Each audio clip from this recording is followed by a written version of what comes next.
Erkak kishi bo'lib shunaqa bo'lingki, qayerga kelsangiz pul undirib chiqadigan bo'lish kerak-da. Shunaqa usta bo'lish kerak.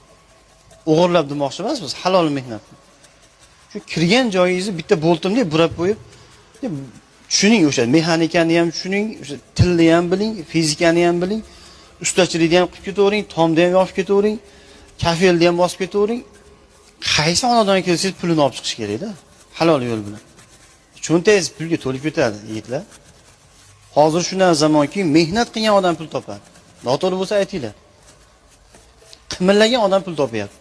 Mana usta kuyov bolamiz nima? Erkak kishi bo'lib shunaqa bo'lingki, qayerga kelsangiz pul undirib chiqadigan bo'lish kerak-da. Shunaqa usta bo'lish kerak. O'g'irlab demoqchi emasmiz, halol mehnat. Shu kirgan joyingizni bitta boltimga burab qo'yib, tushuning o'sha mexanikani ham tushuning, o'sha tilni ham biling, fizikani ham biling, ustachilikni ham qilib ketavering, tomni ham yopib ketavering, kafelni ham bosib ketavering.